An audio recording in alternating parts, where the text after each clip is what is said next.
Good morning. Bom, tu falou que podia começar.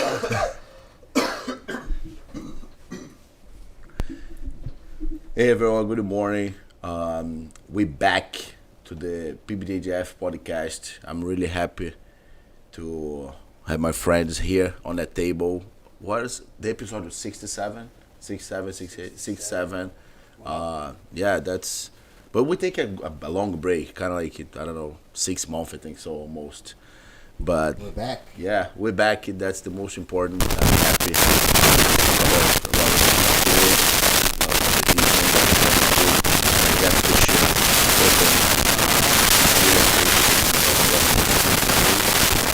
That's it. That's all. Locura is here in the house.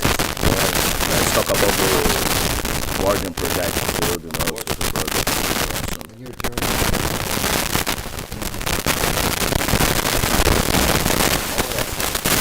Let's start with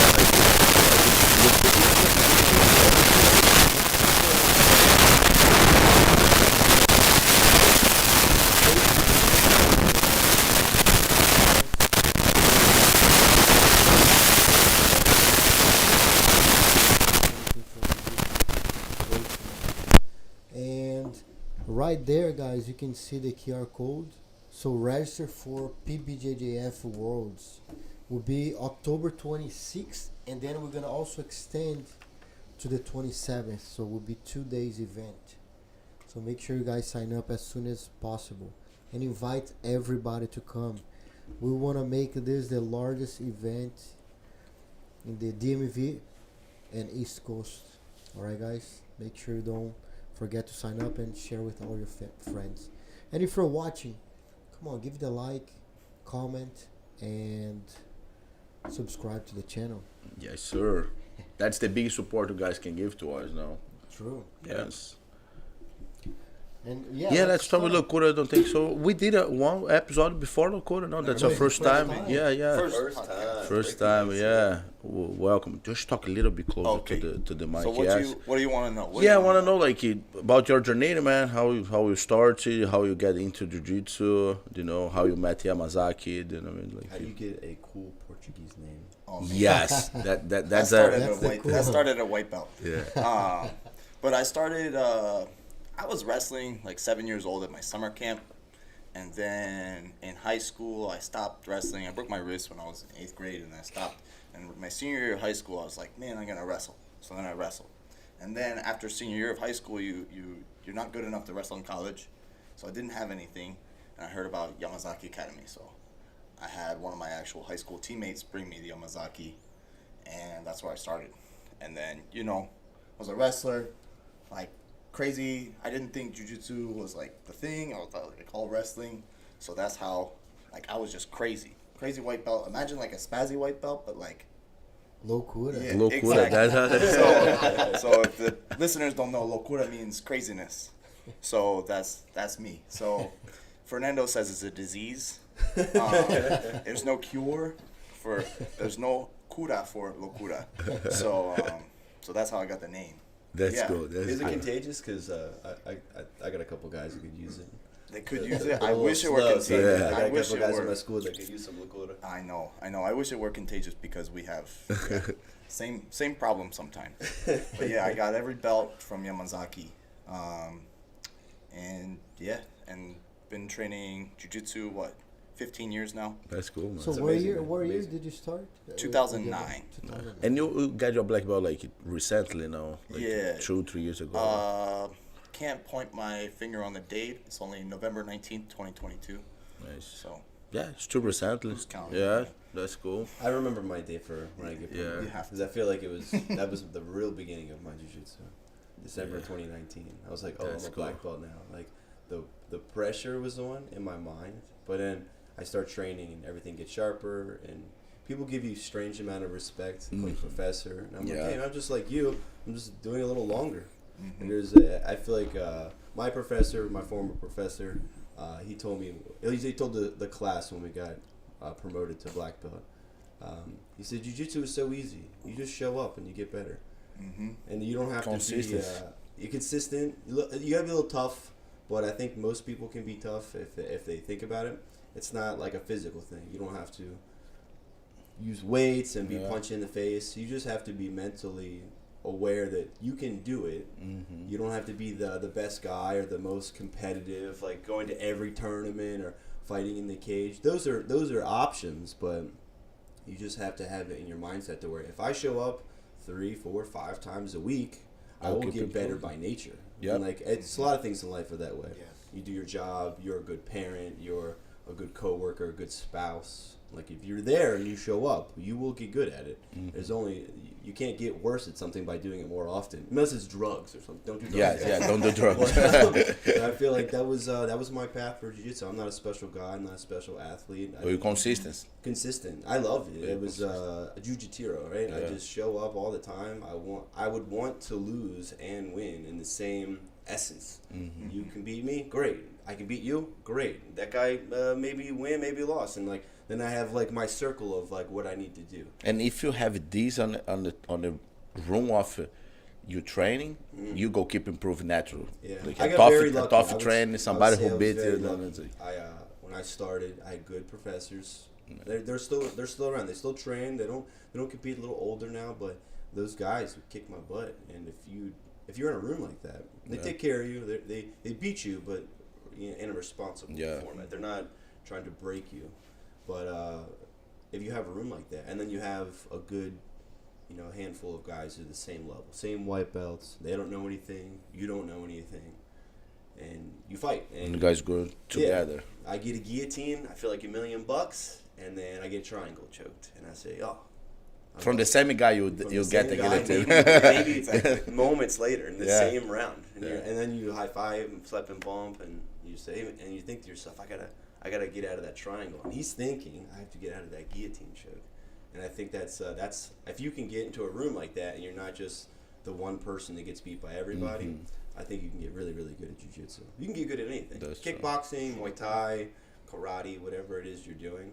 As long as you have a room where it's not just a bunch of tough guys who want to beat you up. Because then you quit and you feel like every gym is like gonna that be like moment, that, and it's not. I mean, you have them out there, for sure. They're out there, but I feel like there's a lot more gyms where the previous one that I mentioned, where you have guys that want you to get better. Yeah, we talk about this here on the podcast before. Like for the people who doesn't train and you wanna look for a gym, look for a place like this, like respectful. Then you're gonna train hard, but you're gonna also improve and not gonna get hurt. You know what I mean? It's like different types. Go in the schools, do a trial, see how you feel, see if you feel welcome. You know what I mean? And then natural, we're gonna get part of the team and the family. You know what I mean? I think that's really important. For sure. I always tell people, shop around. Like, you could try the week trial here, but go to the other gym, see if you like it there. Yeah. And, like, just to go back on your point, I think everybody can be a black belt. It's your choice. Sometimes life gets in the way, but if you just keep training, it might take 13 years, 15 years, but you could get it if you just keep training. I have a student, she told me, like, hey, coach, I only can come one time a week now, blah, blah, blah. I think I go through. So I'm like, that's your choice, but probably you're not going to back train. If you keep sticking with this one day until you can do more, that's going to be perfect. Than zero. Yeah. Better than zero. If she stop, maybe she never come back. She already like close to the 40s, like a white belt. But if she keeps sticking, okay, no, it's a Wednesday, my day. I can come every Wednesday. That's my religion now. I'm not gonna miss any Wednesday class. She go keep stick, and one point she gonna figure out she can come maybe Wednesday and Friday, and that's going like that. Keep consistent on what you can do. Do your better. Yeah. I look at it like this. People who make it to black belts, I don't think we're anything special. We do, I feel like, a niche martial art. If it was super popular, it would be thousands of students all over the place. But it's a martial art that is very slow reward, right? It's not like you train for a week, you get your blue belt. It takes time. That first belt, that first color, we were all blue belts once. And it was like, oh my gosh, I'm the best top. feeling ever. I am officially a jiu-jitsu blue belt. It probably takes like 2.5 years just to get the blue belt. 2.5 years for me. It was like 30 months. And I remember people getting their blue belt before me. And I had to take like deep breath and say, like, you'll get it eventually. Like, you just keep training. But I always try to tell my students, I'm nothing special. If getting your black belt was this financial goal, right? Like, I get my black belt, I sign an $8 million contract. That doesn't happen. Guys, it doesn't happen that way. It's more of like, I try to tell my students, like, if you show up and you train, your goal shouldn't be to win every round. It should just be the best student that day. Like, do your best. It means don't quit, don't stop in the middle of the round. If you're tired, play from the bottom. If you have a lot of energy, work on your takedowns. If you're completely exhausted, roll with the upper belts because they're gonna roll at your skill level. If you're very tired, don't roll with a white belt because it's like Gonna be a war. It's like fighting a lion. But Unless you're a black belt. Yeah, unless you're a black belt, then it's like, all right, just let me. Or your pin ego's them. like in check because you're okay with losing because you know you're not at your full potential then, and you're allowing that person to win. Yeah. I think the biggest problem on injuries comes with the blue belt. It's the ego is too high and they feel they have to win. Yeah. Even if it's a bigger, stronger white belt or a wrestler, Yeah. they feel their blue belt and they feel like, oh, I have to win. And then the scramble comes and somebody The gets ego. injured. I just had this happen on Monday. Right, blue belt, very, very talented guy, very strong, and going against a white belt who's also very talented and strong. But the only thing that divides them right now is their belt rank. Both athletes, both tough, and the white belt leg locked the blue belt. He taps too late. He's limping. He said, "Coach, I take a day off." I said, "Why didn't you tap?" He said, "I was going against that white belt." And he points to the guy, and the guy is resting. I said, "Oh, now I know why you're injured. You didn't want to lose to him, right? You think if I'm a jiu-jitsu black belt, been training 18 years, and I go against Max, I'm going to wait until I'm hurt before I tap to him? I tap when he's tying his belt. He's tying on his belt, I say, Yeah. It's not like that, guys. He trained before. He's not like this. Max will let me quit early. Ego is the biggest Ego is tough. cause of injuries. and Or shit. sometimes we have to educate them about that. Sometimes they feel they have to win. I think us as professor, we should direct them. Hey, That's true. that's how you do in this situation. That's how you do in this other situation. Maybe if you're injured, be safe. Don't force your injury. Train, listen to your body. You still can move, but let people win. Yeah. If it's going to risk your body, you know. Yeah. I think a lot of times we don't educate the students about it. Yeah. Unfortunately. Yeah, especially with ego. kids, I try to tell the kids, like, if you're in a bad position, just tap. If you don't like where you are, just tap. So then the kid gets taken down, they put it in side control, and then they start tapping. I'm like, Oh, okay, yeah. that's Okay, not, it's not that's that not what I much. mean. That's not what I mean. I don't like that position. Yeah, I don't like it. we are very careful with the kids, but sometimes we forget Yeah, the adults. the It's adults. like, man, like, hey, that's how you You can behave. just tap and reset. Yeah, Because, especially. sorry, ahead. but Go because they see the room and they try to replicate what they see. They see a bunch of like, oh, the guys are going crazy here. Well, I have to do that. A brand new guy come in, they see people roll. It's like, oh, I have to roll. Like, think about yourself when you come in and anything new. You see people moving, behaving a certain doing way. the same. You feel you have to behave like that. So a lot of times we don't educate enough the brand new guys or the people why they're coming to jiu-jitsu, that they just watch the high rankers like, oh, I have to behave like him. Yeah. I have to behave like him. But you might at some point, but in the beginning of your journey, you should behave this, and this way so you can get there. Then a lot of times we don't do that. Yeah. As an industry, I feel. Yeah. It Yeah, trickles down. Yeah, I have to tell Because my it's hard. students. You have to help every single one that comes in. Yeah, I have to remind people sometimes, like, hey, you're not. If you want to fight like a crazy person, sign up. Exactly. Sign up for a tournament. Yeah, like, you can go as hard as you want and as much as your body can do. But when you're training with your teammates, you should just take whatever the topic was for that night and try to duplicate it live. That is the best time. It's still in your mind. And going back to It's your fresh. Guys, yeah, it's fresh. I was going back to what you guys were saying before. Is when these guys they're in a terrible position. I always try to tell my students, if you get stuck in the mount or somebody's on your back and they got the hooks and they're gonna tap you out and you feel like, oh man, I'm getting my butt kicked. This is the worst scenario. This is as bad as it can get. I try to tell the students, it's like if you get mounted or knee on belly or somebody's scoring a bunch of points and tapping you out, that's the worst scenario. It doesn't get worse than that. So like, if anything, you should look at those moments where, okay, he passed my guard, he mounts, he chokes me, I tap out. Okay, well, it's only uphill from that. It's only, he passed my guard, I get my guard back. He mounts, I bridge escape, I get out. He sets up the choke, I reverse, he lets go. Like, it can only go up from there. Yeah. So you have to try to sometimes tell some of these students, especially when they're new or they're really out of shape, like heavy or really shrimpy, that's the bottom, and then you just need to swim to the surface. And the more you come, the more you swim to the surface. But some people don't see that. They just think that they're in the ocean. They're going down, down, and down. It's like, oh no, there's a bottom. It's the tap. You tap out, that's the bottom, and then you start over. Mm-hmm. But if they can start to see, especially if you hear a black belt telling you that, like, hey, I used to get tapped like that too. And it's like a wake. They just think that you were born a black belt. Like, no, I was getting my butt kicked and going for triangles that weren't there. A lot. I tapped a lot. Routines from side mounts and foot locks while the guy is standing. I did all the bad stuff. It's like, one of these days I talk about like the time I moved to Rio to train at the Jeff Tino, and when I get there, it's only me and Patrick Gaudio was a blue belt on the mat. Wow. The Is that rest, Gaudio? yeah. The rest is like Oh my all gosh. black belt and brown belt.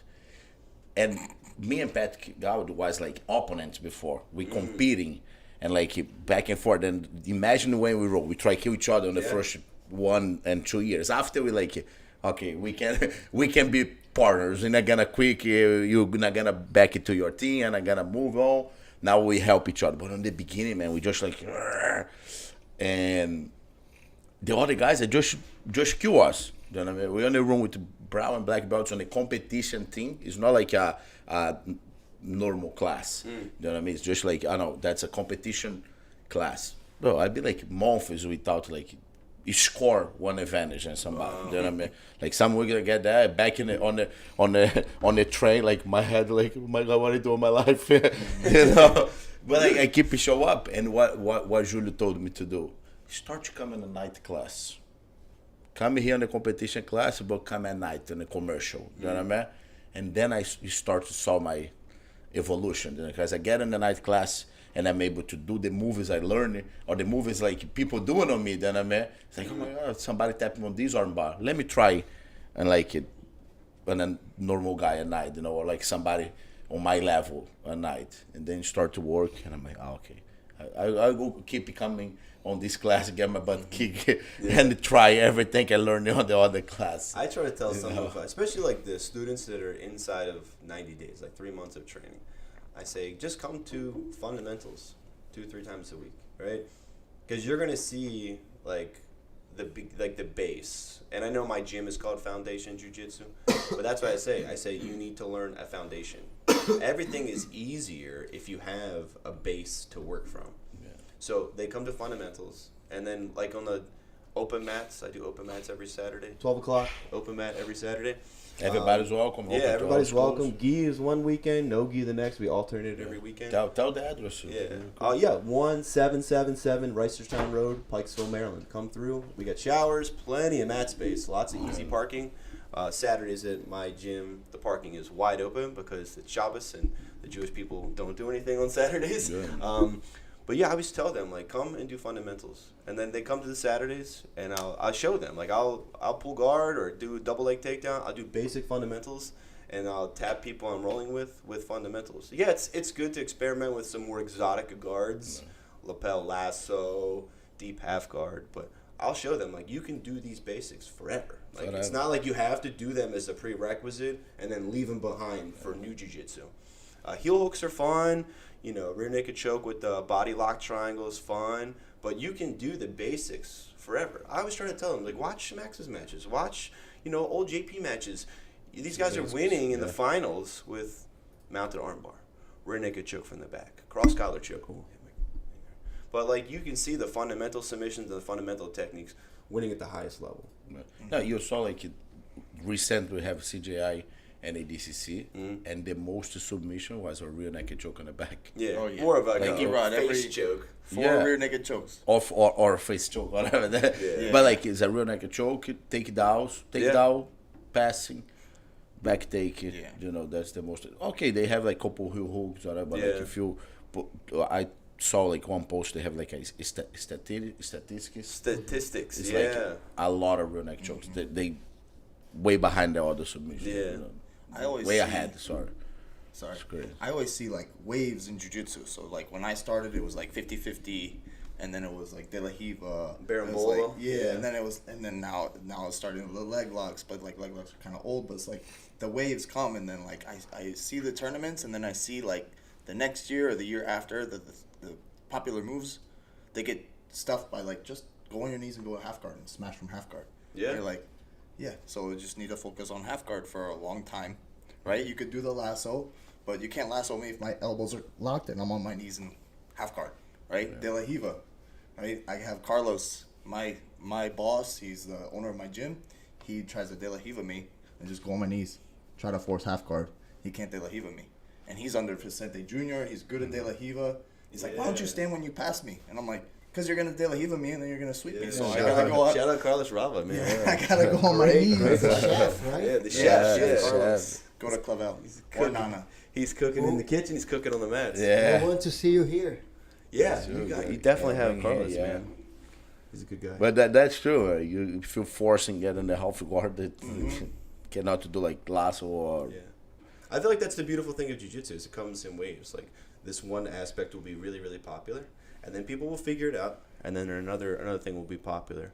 And they'll come back. You know, like I feel like Berimbolo has taken a back seat, and now you're seeing it in Nogi a little bit with the rise of guys like Levi Jones Leary and Diego Pato. Like they're getting to positions that they had been around for a long time, but you start to forget because you're very into like a wrestling or a leg lock or chasing the back, and then like it goes in like these waves. And, like the beautiful thing about jiu-jitsu, and it's never one direction or the other. It's just a nice flowing wave of what's popular. Like I think Gi is coming back. What was Masters Worlds like?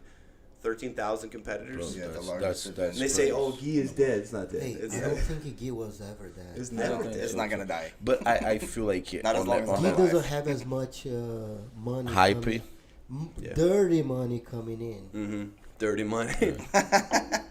But I Think feel about that too. I feel Where like is where is that coming from? Right. We're all business owners, right? We know Do when the you see math. somebody doing Do something. the math. How do they get so big? How do they?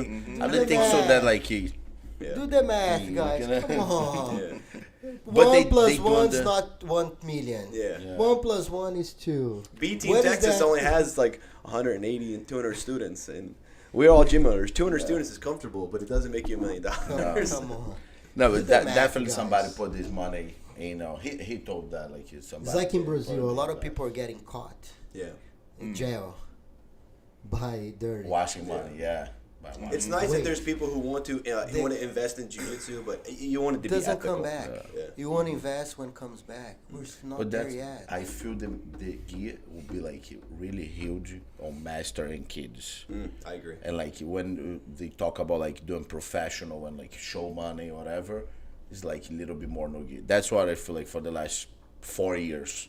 Yeah. And maybe gonna be like this for like more 5-10 years. But gear was still there forever. Yeah, I believe they're not gonna, you know. And it's hard to you like be on your 40s and do like only Cyborg can do that Yeah. for real. Maybe No like gear is too maybe couple dynamic guys, for old Cyborg, Wagner Rocha, Yeah. and Lovato. 3 guys like on the 40s can scrap on and no gear. The other guys like, oh man, my back or that. But in the gear, he can control a little bit better. You know, he can still competing. Man, I have a guy I bring it to the tournament. He's 64 years old, bro. Wow. 64 years old, purple belt. Did 5 matches in the gear. No gear, impossible. He don't even try. Oh, I saw this guy. I saw him don't compete. think I promote here 2 months ago, yes. on a brown belt now, but kind of like no gear, he don't even train. He's like, man, it's too much to scramble to me, blah blah blah.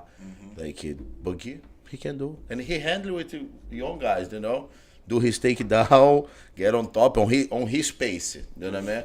Always on his pace, but 64 You know, I years had old. this conversation just last night in my gym with a purple belt. He wrestled Division II, very talented grappler. But he works on a hospital, so his schedule is limited what he can do now. Plus, he's been wrestling since he was a child, so I think his drive to compete and be on the mats all the time it's a little lower. And then the other guy was a father. He's a father of 2. He's in his 40s, and he's a white belt in my gym. And I explained how I feel like everybody who does jiu-jitsu, man, woman, child, should compete at least once in their time, all the way from white belt to black belt. If you love fighting like I do, I love it. I've competed in hundreds and hundreds of matches all over the country. It's something I enjoyed. I like the adrenaline. I like the cross and seeing this guy. I don't know him. I don't know if he's got good leg locks or if he's going to flying arm bar me. I like that fear.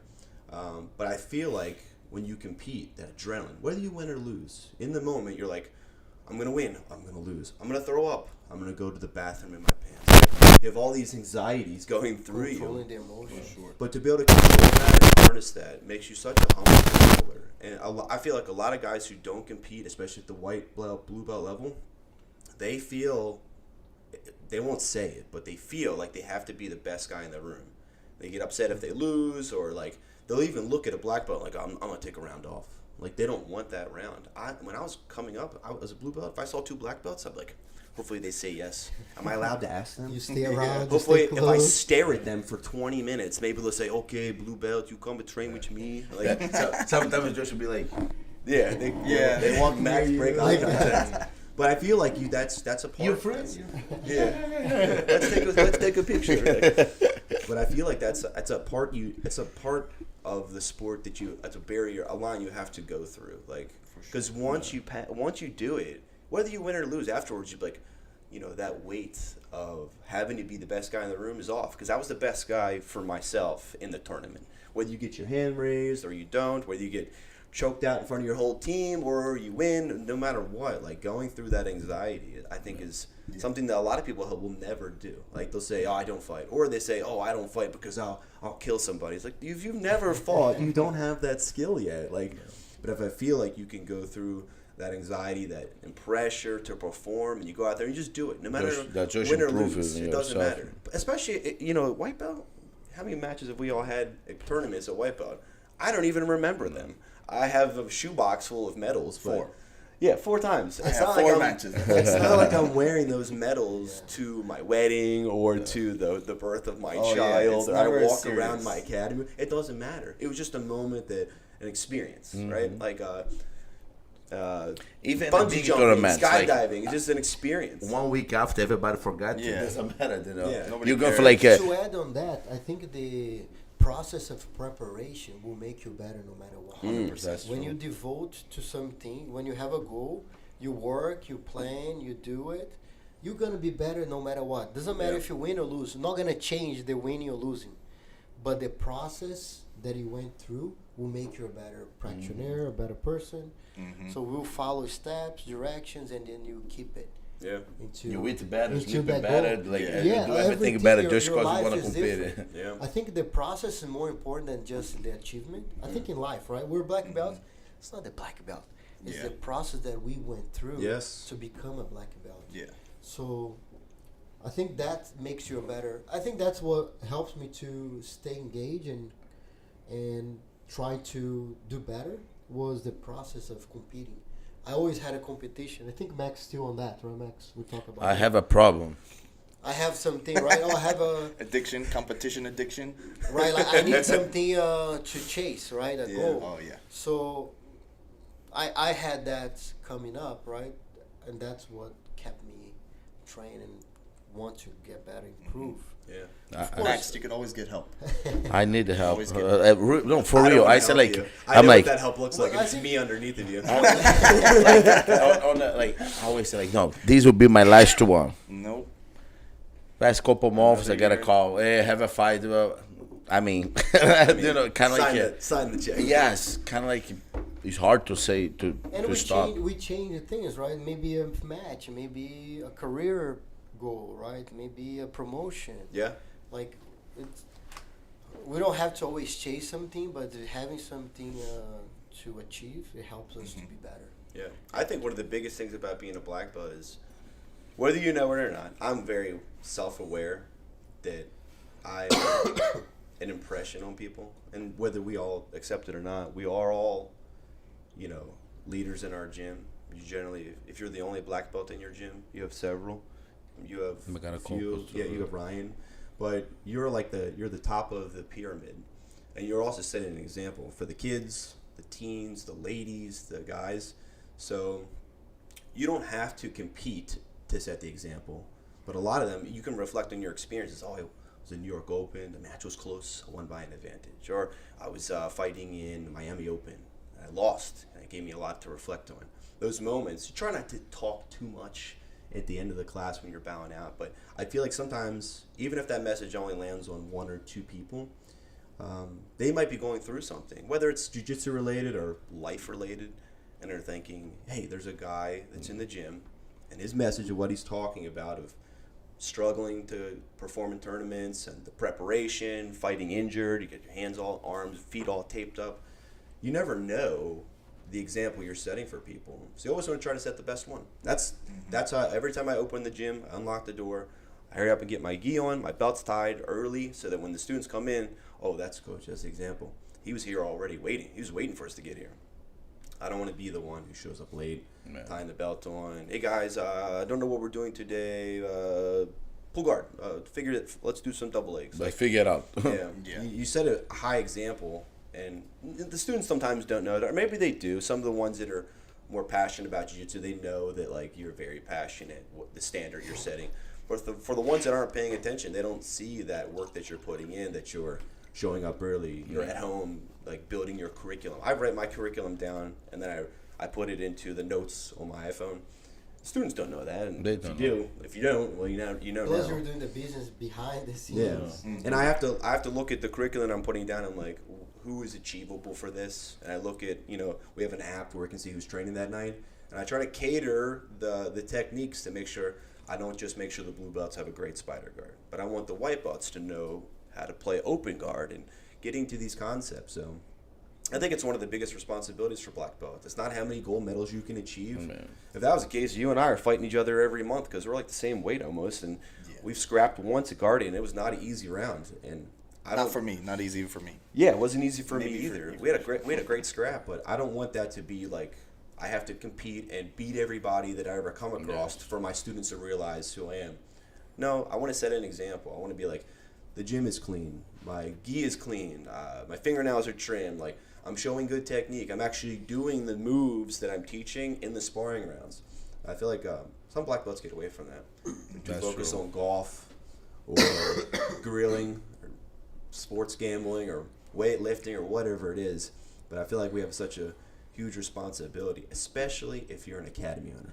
And to that point, I believe people more see how we behave than what we say. We set the example, but more for what we do than for what we say. That's true. Like people most watch. I really feel that people are watching us every time we're walking in. Students are watching what we do. More than what we say. Yeah. 100%. Think about that. I remember posting. I won a tournament in New York a couple of months ago, and I don't have any sponsors or anything like that. I just wrote on my post, lead by example.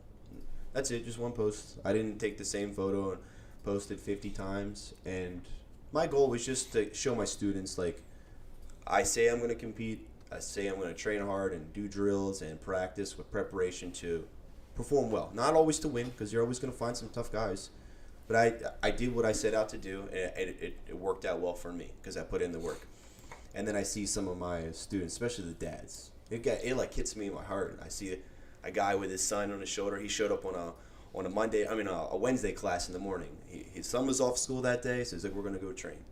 And he had a picture and it said, lead by example. And he tagged me, and I was like, oh, don't cry. It's like, but that's the thing, like, whether you're aware or not, you're leading. Yeah. Well, you're aware that you're leading, but sometimes guys aren't aware that you make an impression on people. They might not tell you. There might be a girl at the gym or some teenage boy, and he looks up to this guy, and he's like, man, he's crazy, but his jiu-jitsu is so good. I want to be like him when I grow up.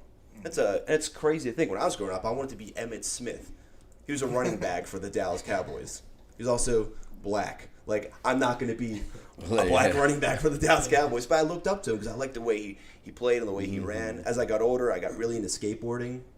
There was a skateboarder that I really loved. He would do like the biggest tricks on like big rails and steps. And I'm never going to be that guy, but I looked up to him. And now that I'm older, I don't really look up to any athletes. But you never know the impression you're going to make. There's people that are looking, it could be men, women, kids, an older guy is older than you, looking up to you as this example. And it's like, well, if he's doing the jiu-jitsu, the grip, the hold that way, that's got to be the way. So you gotta go at it the right way. Like you said, your actions speak louder than your words. You can't say, hey guys, you got to win a bunch of tournaments. And people are like, Coach, when's the last time you won a tournament? And you're like, oh man, like I'm saying things and just don't do it. and not doing them. Yeah, so That's And, go ahead. sorry. And getting to that is, this is the reason why we decide to do PBJJF. Like when we talk about the events, like you see like how we started and how we're changing, improving, trying to get better every time. We want to set the example when the professors bring their students. They come to a place where their families can belong to that place and they can reflect their school into us. We want to be a good example for people that come and watch jiu-jitsu, and we represent every school that comes to our tournaments. Like if you come to a chaotic event, parents that never done jiu-jitsu, they be like, man, the We've school all might been be to 'em, like right? that. We've The all been school to 'em. might be like that. When you come to a place where you have rules, you have etiquette, right? People respect. We have referees. We have a whole. The event is like orchestra. yeah, How do you say? Is that right? orchestrate. Orchestra. That's a hard word. Right, because It's a lot of stuff. It's a lot of people. We have to deal with people that don't understand the rules. We have to educate them, the coaches, the parents, and the whole staff needs to be working together. So we want to be example by not saying much, but by doing it to all professors and all schools. We really believe that's the way we're going to grow jiu-jitsu in our side, because we really want to see jiu-jitsu in this area to be the mecca of jiu-jitsu. You and I have had a lot of conversations about that. That you guys, like PBJJF is very professionally ran. It's the rules, the way you wear the uniforms, no gi is very specific, and it keeps a lot of like containment on what can be chaotic, right? We've all been to like New Breed, Grapple Industries, all these other tournaments, and I always think it's funny. You and I we had this conversation in the Black Belt Lounge at the last tournament that I was at. Pan Am. Yeah, and I think it's important that like you guys could do this anywhere that makes more money. Maybe Texas, California, Florida, but you did it here. And I always tell my students that like this is a great tournament.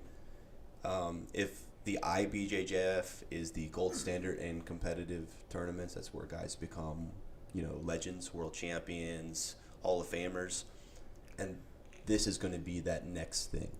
This will be the next big tournament format because it's very structured. And there's a lot of I've been to a bunch of grappling industries and on like an old tennis court. I've been to tournaments where there's nowhere to park. The bathroom's dirty and it's a mess because they go way past the capacity. You have a blue belt division with 45 competitors, and you're waiting for hours. You compete at 1, you compete in the same bracket 3 hours later, and it's just chaos. I don't think the problem is not the large bracket. The problem is how you schedule and you manage the tournament. Because if you feel you're going over, like the number going too big, man, add it another day. Put more matches, get more heifers. But these tournament formats, these other events, AGF, Grapple Industries, New Breed, and I'm not picking on them. I think they're great tournaments, but they're a circuit. They go from town to town. They make money, and they're not investing in that town. They don't mention anything about the teams. There's no interviews. There's no tournament like team trophies. And if there is, it's like a vinyl banner, but it's okay. Enough but schools with too many banners on the wall. Yeah, these tournament companies, whatever you want to call them, entities, they're not reinvesting in that city. They're just going from city to city, which is fine. That is the format for our sport for a long time. The IBJJF does the same thing, goes city to city. And you guys go from city to city, but you have a deep investment in the DMV. Like Yes. this like lower South Pennsylvania, Maryland, Virginia, that if you're in that area, you're getting a PBJF tournament, what, 4 to 6 times a year? Eight times. I mean, and you can great rivalries. You don't have to drive super duper far. There's always good parking. I think it's a fair rate, and I think your gym gets a lot of publicity. How many times have you guys done interviews with me post mat? And I only have a handful of competitors. Granted, some of these bigger academies, Vicente's, Guardian, you guys have lots of people competing. My schools, I got a lot of older guys and a bunch of newer kids, so we're gearing up to get to the competition level. But I just think the investment that you guys do. You will be there. You will have I know hundreds it. of competitors. I know it, man. The way we're growing, we believe all jiu-jitsu school Gonna grow in this too. area will grow. You have 1, 2, 3 locations. Like you're going to grow a lot. You guys all. Yeah. We believe we're all gonna grow in this area. That's why we're investing a lot here. This is our headquarters. It's like California was headquarters at some point. This is our place. Like we want this to be big. We're the most important area in the world. That's the conversation we've had. I think it's Washington D.C. significant the to most have that powerful investment. place in the world. Yeah. There's not a lot of And tournaments that are investing in this area. Think about But this. if you start pay attention after we put the work on this area, all the companies start try to come in too. Oh, yeah. You know what I mean? Even like companies big they are, like you say IBJJF, they don't come useful to DC, New Jersey, Virginia. They did a Virginia Open. They never did Yeah, they a just Virginia did. Open. They And just stopped did. doing DC Open. But like like, that's good for the this is good for the community. Do you know what I mean? They see potential. Do you know what I mean? I thought like I have a good relationship with couple guys working on IBJJF, and they see us, they see the work we're doing, you know what I mean? And they start coming to the area too. They're like, hey guys, leave my area. Just kidding. Just kidding. Like, I can't. Like, I think that's gonna be good to everybody, for the whole community. And PBJJF is for us, right? I think a lot of times people are very proud of IBJJF. When they come, they post like, hey, do the same thing to PBJJF. Yeah. And we're still small compared to where we're gonna be. We know that's what we work for. So when we are huge, when we become massive, we will always remember who was with us. Yeah. From the Here. beginning, yeah. I remember doing the pans, your first pans. You competed. Yeah. Yeah, I remember you and I having that conversation one day, and it's going to be in the very near future when PBJJF is a very large competition in which people are like making their career in. Yeah. Black belts, they have won every belt rank at the PBJJF, and it's like I was the first one, so I feel like that's like a historic You're gonna be thing. in the Hall of the Fame of PBJJF. Hall of Fame. That's the goal, man. That's really nice. We're gonna look back. It's like other organization. When you see like the champions from 1995, Yeah. they're still the champions Yeah. of that organization. Hall of Fame. Yeah. Yeah. So I hear that. and the organization they're growing a lot, where become a huge title Yeah. that you're gonna carry there forever. Same at PBJJF. We really believe that's the direction. Yeah. Let's go in the right direction. The marketing for it, the prestige of how it's set up. There's not, like I've mentioned before, I like a broken record, but there's not very many tournaments that are doing it this way. When you go to a new breed, it's chaos. There's yellow barriers everywhere. It's not unprofessional, but there could be more invested.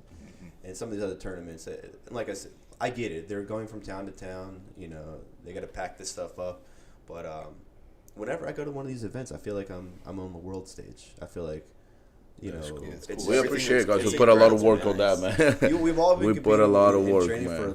for over 10, 12 years, and I've seen some rough tournaments. Yes. Do you remember Copa Nova? Copa Nova. So that was like when I came up. That was Copa Nova was the thing. It was like every 4 months, or like every 3 months, every season there was a Copa Nova. Copa Nova spring, Copa Nova winter, And then it was like, oh, IBJJF, we're going to do, there's a spring open and there's a summer open. I was like, DC open, like, I'm going to do DC opens. And then I was like, there's going to be a DC fall open and then winter. And then that never happened. And then COVID hit. Yeah. And then it's like, now I see PBJJF and I'm like, oh, they do it every season in the area.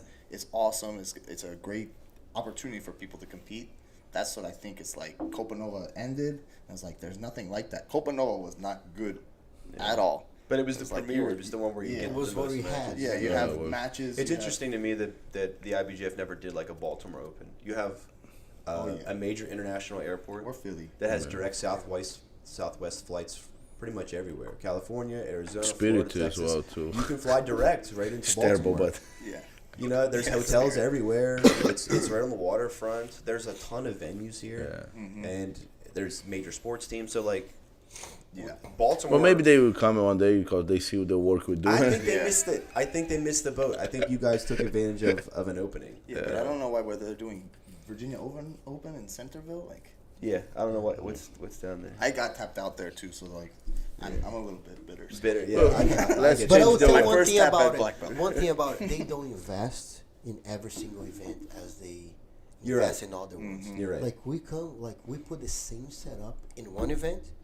We're gonna put the best setup for the other event. Yeah. Like we really put the work and the time to make a place where you show your talent. Like we put the carpets, the TVs, all.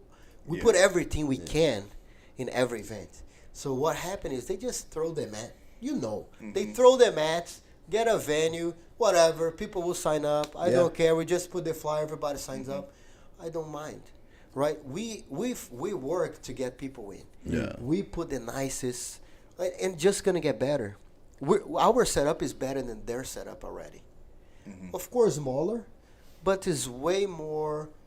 We take Welcome, care of professional. more. I don't think Every it's smaller. detail. I've been to the Indianapolis Open, and you guys were bigger on the last event as far as space, the carpet, the bullpens, the black belt lounge. The Basically, they throw VIP them- area, the though. VIP. They basically like. I was in there. They throw them. I felt very they don't important. make. We want to make a place where like we think about tennis, like the Grand Slam of Yeah. tennis, right? We want to get to the point where we put the nicest setup where you feel you are in the international event. Like you're really, like that's a arena. Yeah. You know that's where we're working for, and we do the best for every event. Yeah. Like we don't see you- take down the. You guys are already improving because I remember, I think it was the first PBJJF event I went to. It was the fall. It was a little cold outside, but it was in some small, like, remember basketball that was the court. craziest Oh thing. my! Yeah, And that it was was so it. I hot was in there for there. that. It was like Yeah. running into people, and Hey, then this like, was and then it. I was like, and then I got an invite for another PBJJF. And I looked at the address. I was like, okay, it's a It's different. not venue. gonna build It's that like, place. yeah, it's like, Hey, please don't these go back one, it's there. kind of like on a school close by here. No, yeah. These ones like. That was the. But like, Yeah, I was we like- learned from that event. Yeah. Like, oh my God, we cannot rent all the space without the check before, Yeah. just by the pictures. That You know. reminds me. I remember. I don't use Facebook often. I just use it for like marketing. But I saw somebody complaining about the PBJJF. They haven't posted the bracket yet. The venue's too small. I mean, this is years ago. And I DM'd this person. I said, hey, you know anybody else in this area that's making a tournament just for our area that is homegrown? Like, you know, the money you spend on your tournament is going to go right back in and make that event better.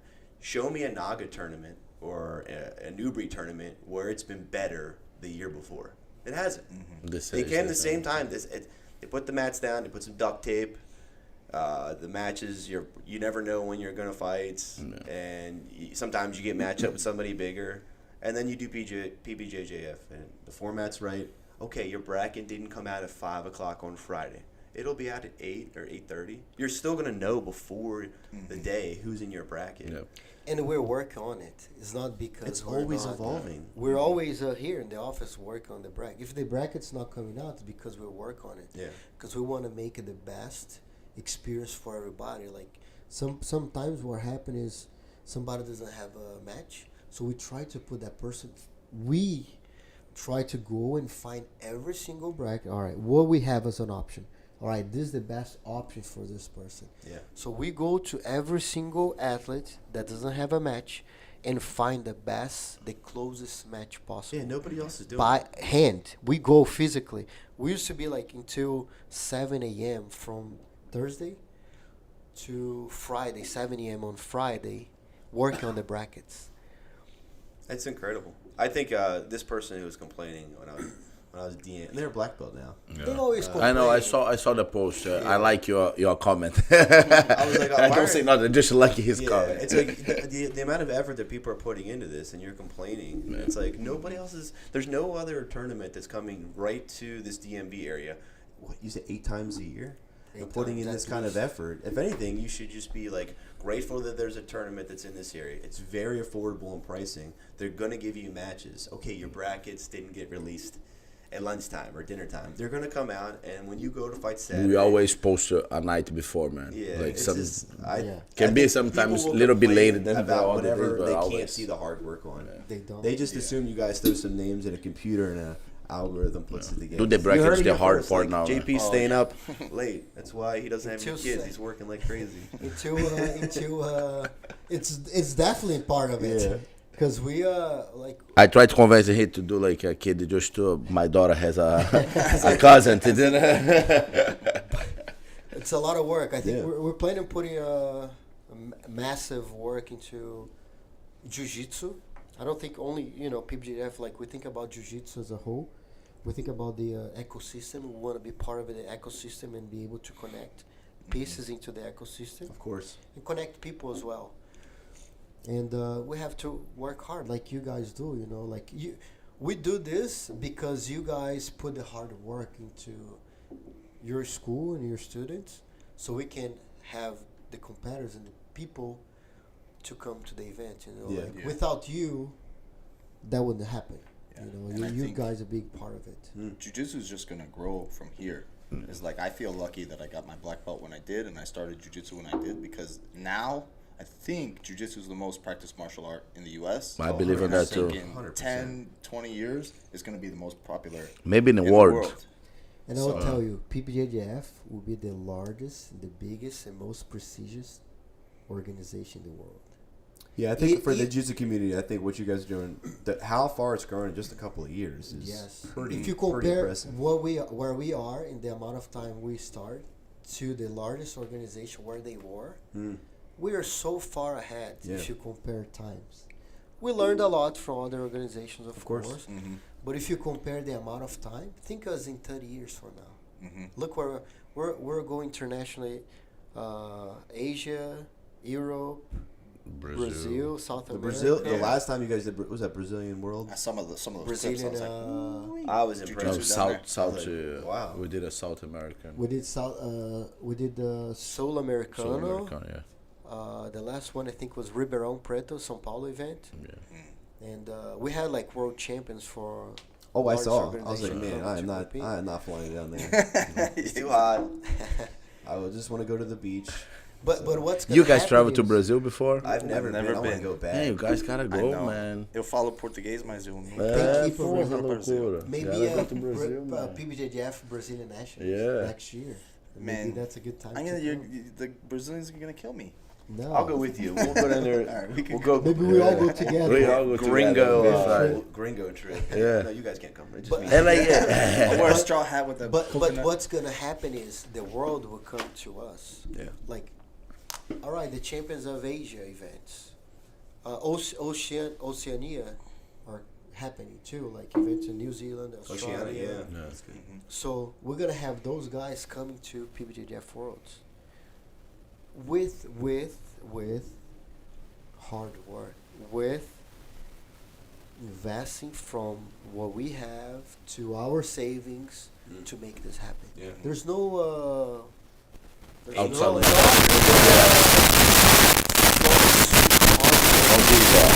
Yeah.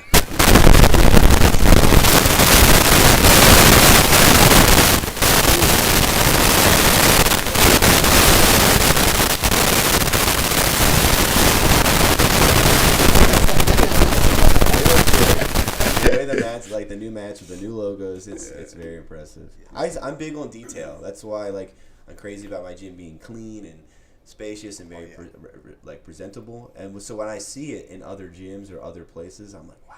Because I recently went to somebody else's gym for an event, and I was like, wow, this place is rough. Was it Guardian? I'm not. No. I liked your guys' gym. For where you guys cool. are, it was a cool spot. Cool. The historic brick they put. I watched that thing get built on social media, and it's very impressive how much. I want to know more about Guardian. What to talk about? Okay. Yeah, that's actually a really good time because I'm not going to talk about my pretty beautiful, amazing gym. Let's talk about Guardian a little bit. I feel like what you guys do for the community, what it has done is incredibly impressive. Thanks. So Guardian started actually in Oakland. So there's a guy from Yamazaki.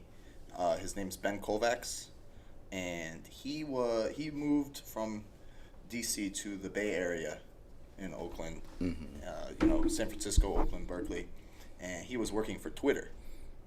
And basically, he wanted to start nonprofit for kids because he loves jiu-jitsu, and I think he's just like with the Twitter stuff and corporate, it's like too much. So Twitter get banned in Brazil, guys. You guys know that? Yeah, you guys don't have Real. X in Brazil. The X get banned. not X. That's crazy. Yeah, so he started Guardian in Oakland, and I always wanted to get involved. I mean, broke grapplers. I was a broke grappler, and then I would still Venmo, $10, $20 if I could every month. And Ben even told me, like, save your money, like, don't waste your money. I was like, man, it's like little donation every month goes a long way. Rather than like one big time donation, it's like little incremental. So then Carlos Raba from, he's Vicente, but he owns Clavel. Chef Carlos Raba, he owns Clavel, Nana. He wanted to do Guardian Baltimore. So then, 2019, he started building. And then 2020, COVID happened. So they started March 2020, or February 2020. And then the next month, it shut down. Right? That's crazy. And then, during COVID, I mean, he was doing whatever to keep the gym space. But it was open. I mean, I even went to the open mat when they first opened in that February. And then, I always wanted to get involved with Guardian. And during COVID, I was making pizza. So I got really fat. Like, I couldn't train jiu-jitsu, so I got really fat. And then Carlos called me and said, your days at pizza place are numbered. You're going to come teach at Guardian. So I was like, okay. So I was teaching 2 days a week. And then I started teaching full-time. So now it's like I'm not fat anymore. I'm trying to get more fit. And so Guardian Baltimore started. So we were the second Guardian. And now we have Guardian Mongolia, Guardian Peru. We're Guardian LA. There's Guardian Greenwich. That's near New York. There's one in Arkansas. Elite Team Monterey. There's That's so great, many. man. And that's like all the last 2 years. Yeah, so I don't know. I mean, I didn't even talk about Guardian. Is like we're a nonprofit. All the kids train for free, or we provide scholarships. So Guardian Baltimore is actually unique. Is we are only Guardian, right? Other gyms they have scholarship. So it's like, let's say, it's Foundation Jiu-Jitsu with Guardian scholarship. So maybe you can have a couple kids that are training for free, but Guardian Baltimore is just all community funded. So we have the adults training, and they boost the program, and the kids train for free, and it's awesome, man. I mean, it's like, I always was teaching kids jiu-jitsu at Yamazaki, and I love teaching kids. It's like my favorite thing to do. And even before we started the podcast, we were talking about, the kids, that's where the money's at. But it's like, I even had a girlfriend one time. She was telling me, like, I'm now married, different girl. But she was telling me, like, you need to make more money. You need to do this and that. And she gave me this book, The One Thing. It was like, The One Thing. So we're reading the book. And it's like, the one thing that you're very good at, that's what you should do to make money. But the one thing I'm very good at is teaching kids jiu-jitsu, and that's the thing I'm giving for free. Yeah. So it's like, like, what do I do now? You're investing in the future of the future. Yeah. Mm-hmm. Kids are the future. Exactly. Like you're building, for what I see, you're building kids to change their communities and their world. The world, yeah. Yeah, so it's like, I think the teaching jiu-jitsu has always been a passion of mine. But I always thought, like, I could do more. There's something else I could do in my life to help people or something. And then it's like, well, nonprofit jiu-jitsu, so we're giving it for free for kids that wouldn't be able to do it, otherwise. Afford, yeah. So, I mean, I think it's like that's something that I'm so passionate about, and I'm so lucky to have that in my life. And yeah, big shout out to my wife who helps support me because we don't make much money at Guardian, so I actually just had to teach a seminar about, to try to help boost.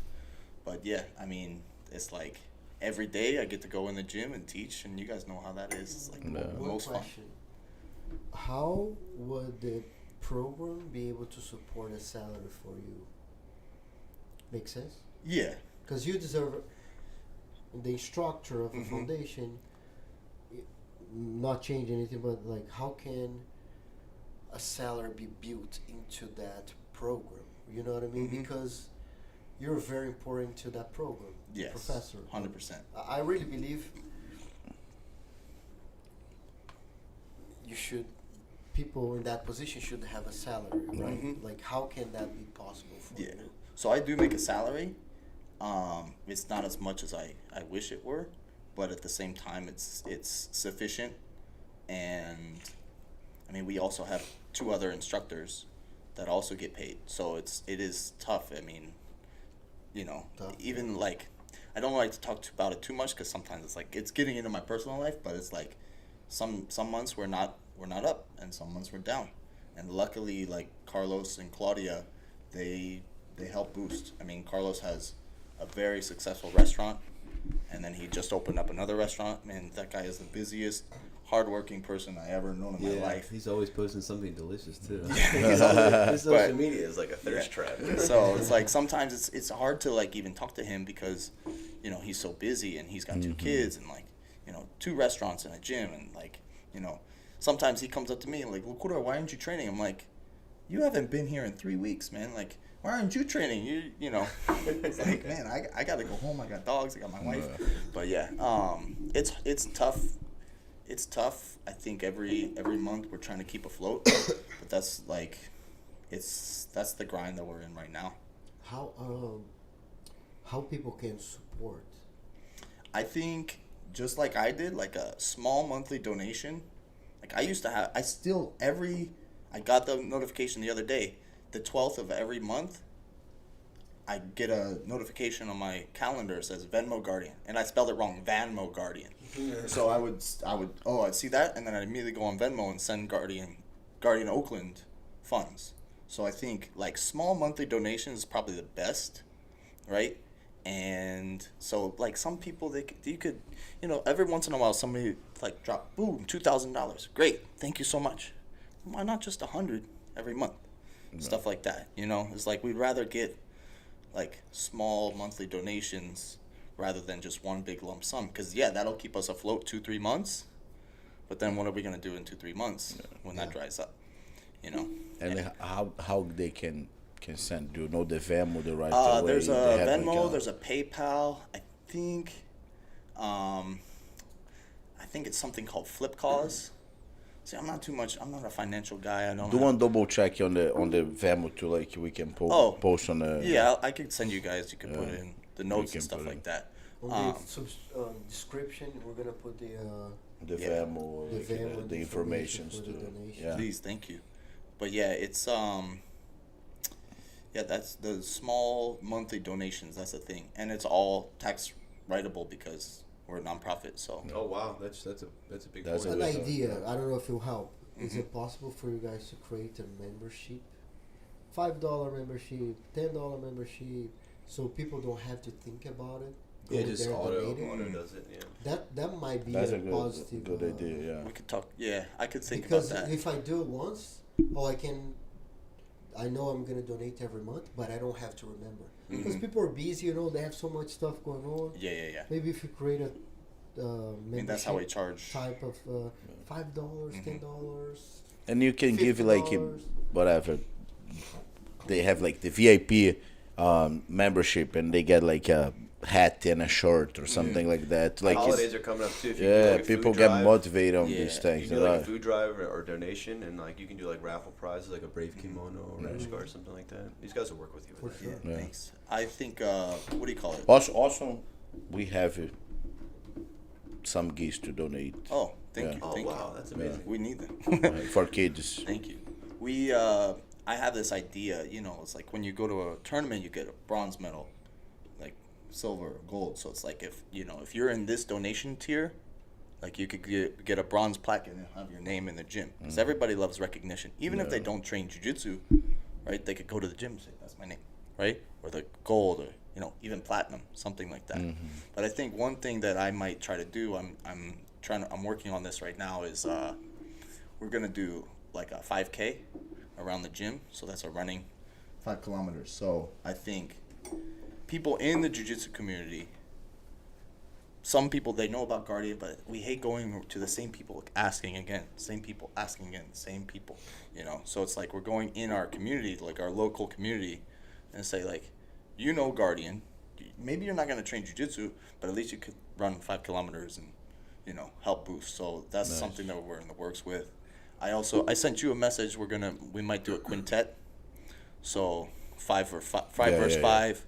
So it's like, so a blue belt quintet, and I have a rule set. I think it might be very successful. I talked to Robert Drysdale about it. I don't know if you know, he's big in the jiu-jitsu world, and I think there's problems with the rule set and like pulling guard and it's boring and like stalling, stuff like that, and but either way, 5 versus 5 grappling, quintet. You guys know quintet, right? Yeah. You know quintet. So I want to do blue belt quintet, and if that's successful, purple belt quintet. And I think that's going to be, so I need to actually send that email because I have the rule set all filled out. I just think in the rule set, like same rule set, 2 points sweep, 2 points takedown, but then you have riding time. Did you ever wrestle? No. Okay, so in college wrestling, there's riding time. So whoever's on top for 1 minute, you get a point. And then after 3 minutes, you get 3 points, but then an extra point.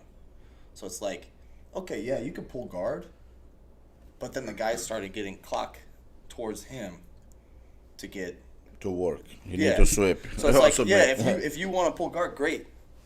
You don't get points against you, but you need to sweep, and then now the clock is in your favor to get the riding I think time. WNO has a very similar format where in the middle of the match they'll say that which the judges are favoring. And Yeah. generally, if you're on top of somebody and you're trying to pass, you're not throwing submissions or, almost like you're pinning half guard, maybe like a knee shield, but they'll announce it at the WNO. Who's number one? Yeah. Let's say the judges favor the red corner. Oh, yeah. I I've like seen the that. way they score like Yeah, this. a lot of I people really do. like it. A lot of people do because the match could be 10 minutes long. Yeah. And if the guy's trying to play his bottom game, then you hear that the the judges favor the red corner, and you're not the red corner. You're like, I got. You're like, I something. gotta work. That's without points, right? Yeah. No Like point. they don't report. But I Because those think, who's number one are very heavily on the but I submissions. think that's the way they control the winner, the champion. Yeah, I think so too. They can control who wins. But I Felipe feel lost. We know Felipe lost against. The scramble against Gordon. No, again. No, Nick. Nick. And, But they gave to Felipe. I feel they that. pick. It's like media. They choose who they want to win. Basically, they find ways. I really believe that. Yeah. They find ways of keeping whoever they want to win. They make the rule set. They make the system until like if you don't really beat this guy, we can decide if he wins or not. Yeah. I really see that happening. I don't know if you guys see that. Yeah, I I'm mean too that crazy last seeing behind this stuff. The finals match at ADCC, Gordon versus Felipe. Felipe was using the bear trap to try to sweep or offset Gordon. He got up for a scramble. He got to his back, and they rode the position. They fell down, and Gordon ended up on top. And I'm like, Nobody understands these 2 points too. I don't Those get it. kinda- And everybody's like, oh, I well, didn't really Gordon watch is it. the champion. It's like he was never threatening a submission or a pass or a takedown. And the guy, even though Felipe was on the bottom, he was using the bear trap on the leg.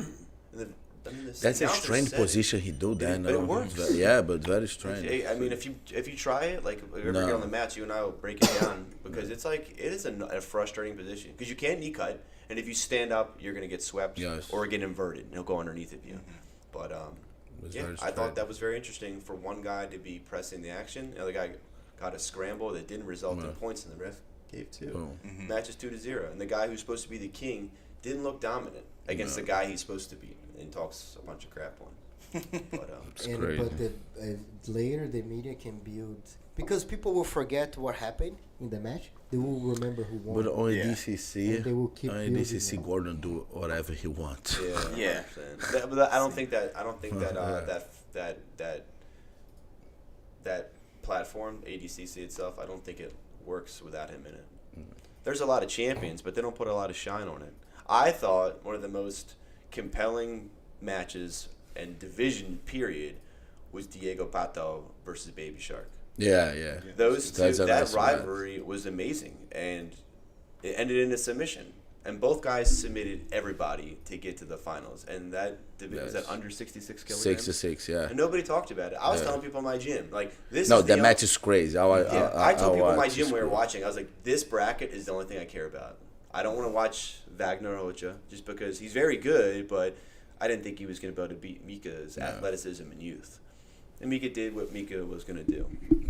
But I didn't really care about the heavyweights because there was a lot of guys that were like purple belts, and they just face crush rear naked choke, which is great. But if you're that big, you're gonna. I mean, if you put a rear naked choke on me, I'm gonna tap out because you're gonna hurt my face. But I thought This guy don't like me. He say he like me every time he talk about. Crushing my face. I have proof that I like him. There's multiple photos in my phone of he and I smiling together.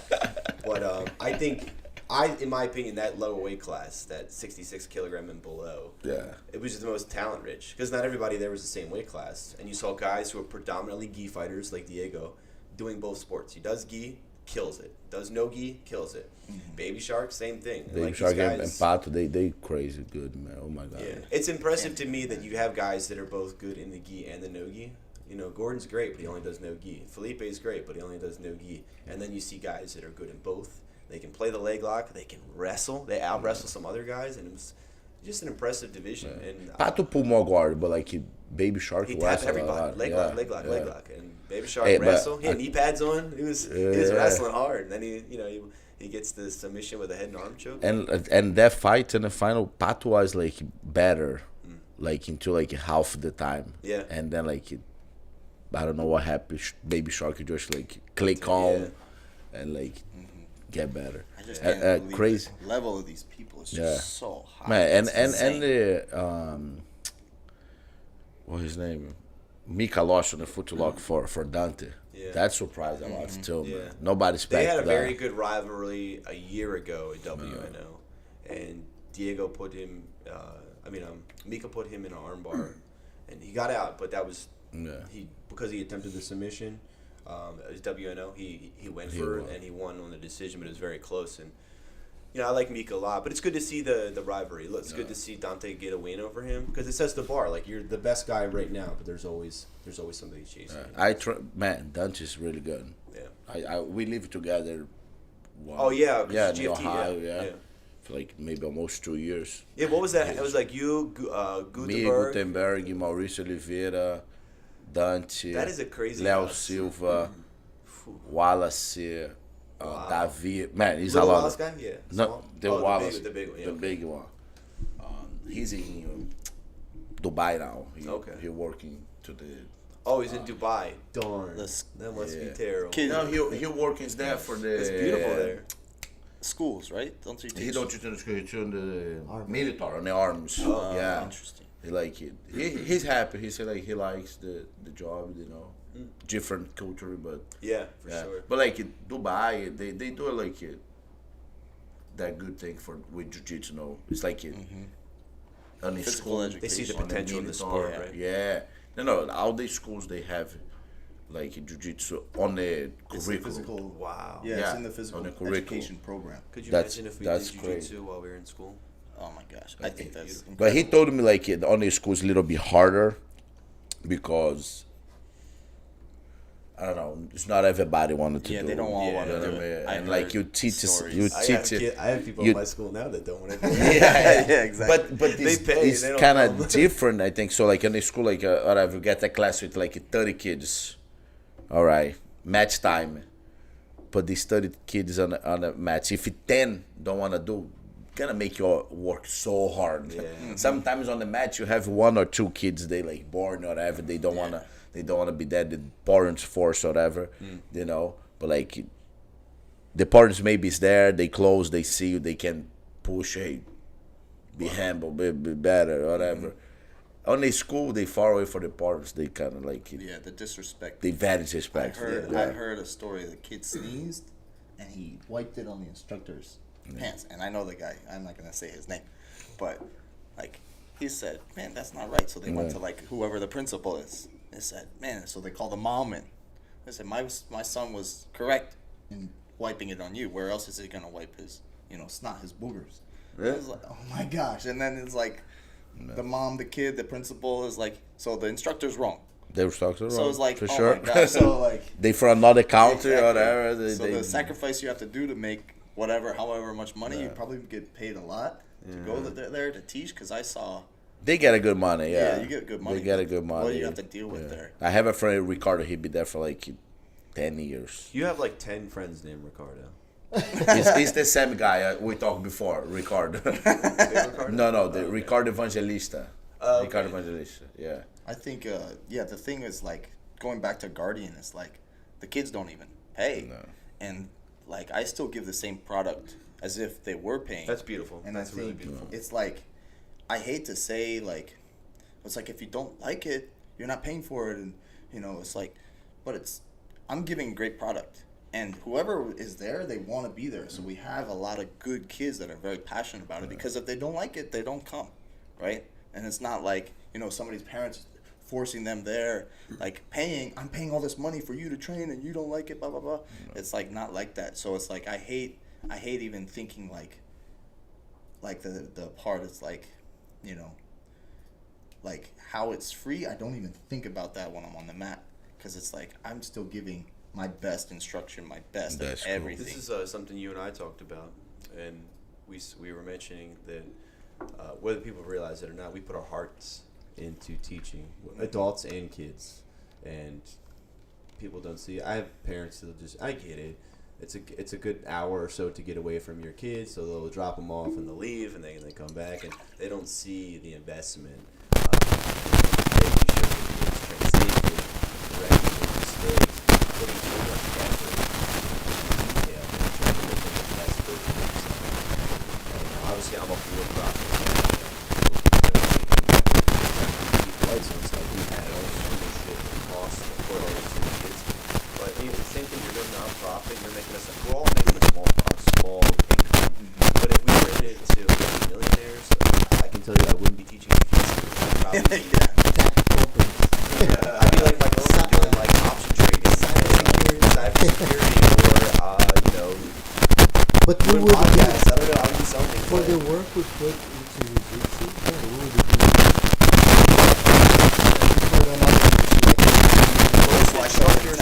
most instructors are black belts, right? We do like 8 to 12 years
God, I've been waiting for this problem, God. Shout out to Mike Stewart. We also had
He's probably like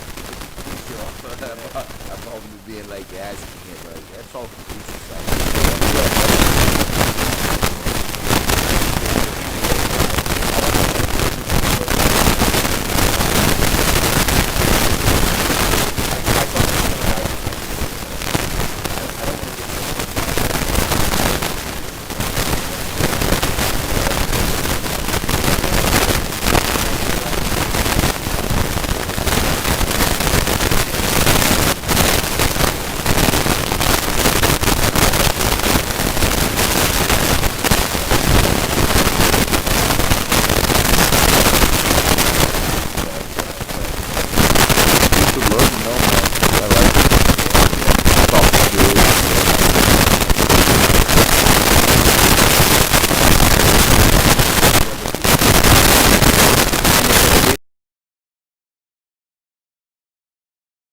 yours, and like you can look at different things and say like this guy's doing it this way, I like that. Well, you might do something a little different, and I'm just like that's good for him, but it's not for me. It's not something I want to do. And there's a lot of different ways of doing it. Look, you can be successful in the jiu-jitsu, and there's doing so many different things. You can run their school in 1A and succeed. Run another way. That's what we see now. Some right? schools So only many- no kids, some schools focus on kids, some schools Yeah. Self-defense, some so- schools like only competitors. Yeah. You know, Some do like all. there's someone like man, you saw Valente brothers, man, they have their fucking building. Yeah, and it's a they hassle, should teach dude. like self defense. Then I mean, Just self-defense. Their And, knee like- sleeve is like this short. yeah, it's and like 10 planets only no give. They successful like but Valente brothers like successful too. Gracie Barra is more focused in Yeah, G, like a lot of racing kids and then like Yeah. you know it's I kinda explained like it. So I've been seeing this great person. Her name's Rachel. We've been dating for like 2 years, and she's very into jiu-jitsu. She loves it. She loves helping like grow my business. It's just a great thing to be able to meet somebody like that. And That's she's- good for she, her. she didn't even start jiu-jitsu until she met me, and then she only gets to train so often because she's an athlete in her own sport. She does volleyball. And, my wife would do volleyball back in the day as well There too. you When she walked, she's like doing some research, and she found the Valente brothers. And she's like, man, like what are they doing? I was like, well, they have a very niche way they do things. They're not competitors. They're not signing up for a bunch of tournaments, and they're in a very specific part of I think it's South Florida, Florida. South Florida, Yeah, very very high income area. And you know, it's not really my thing. I don't want to be wearing a headset hooked to the speakers and have 95 kids very militantly lined up. Like I want the kids to. But if they open a course, probably do. Probably.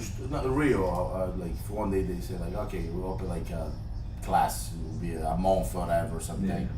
Maybe I pay to learn and see how they do. Oh, it. it's like for the marketing and stuff. Yes, not just the market, even like the class or whatever. The way they teach it, Yeah. jiu-jitsu is different. I think you it's know? a lot of it is I about don't area. say I'm gonna put these on my school, but maybe I can learn some. Because like man, they have a building. Yeah. I think it's about where they are though. I 3 think or 4 floors. they didn't open of that full school in jiu-jitsu. Mississippi. Yeah. I have friends in Mississippi.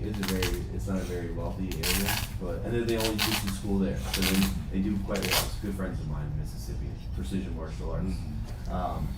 But like I just think that it's about where you are, right? JP didn't open his school up in like Essex. There's already school there. It's Baltimore BJJ. You know, you didn't open your school up in Owings Mills. There's already a school there. So I think whatever the Valente brothers did, I think they were very calculated in their approach. They probably have some good financial help, and then it just took off because of where they are. But yeah, it's not something I And would the want time, to do. and the time also. Time they're in the business for a long Like time. they're here since what? 80s, 90s, yeah. Yeah.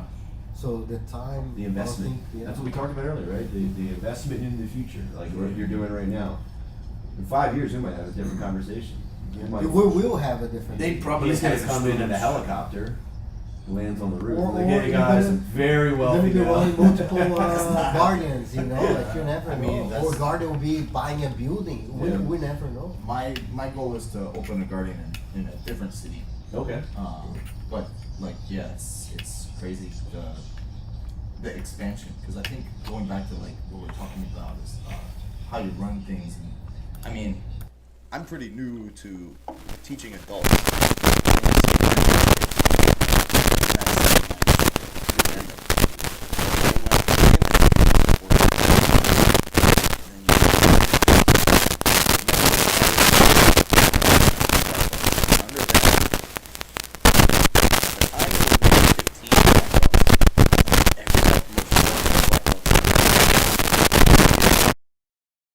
not just Guardian, Baltimore.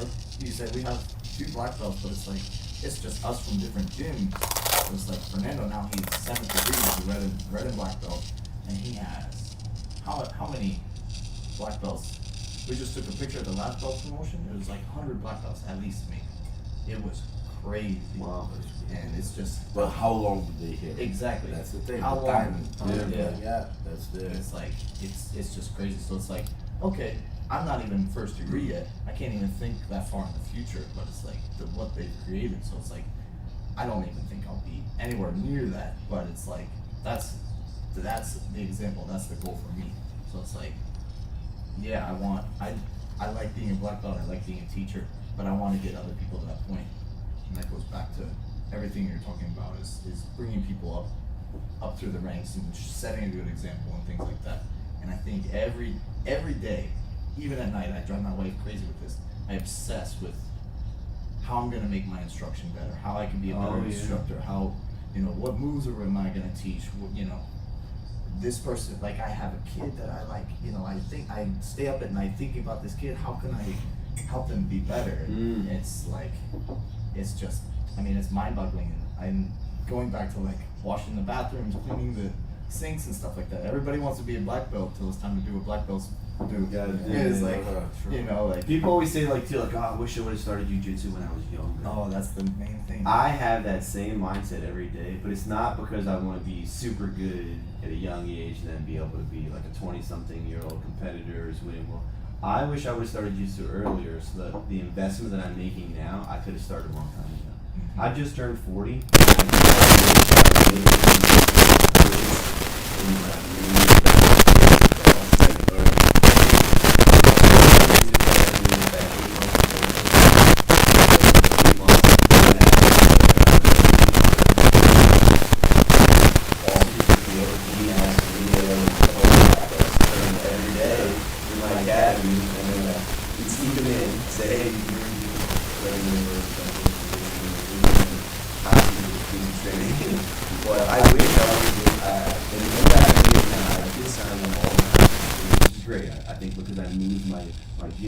I'm getting a lot of visibility. I have all these new kids coming in. I wish I was making an impact on their lives now, 10, 12 years ago. But it's all things that happen the way they're supposed to happen. So. But I just wish I would start earlier just so I could do that. I don't want to be like, oh, I started in 1997 and I was a world champion in 2006 and 2008. And, those are start one day. I just exactly. want to Number 0 is, Yeah.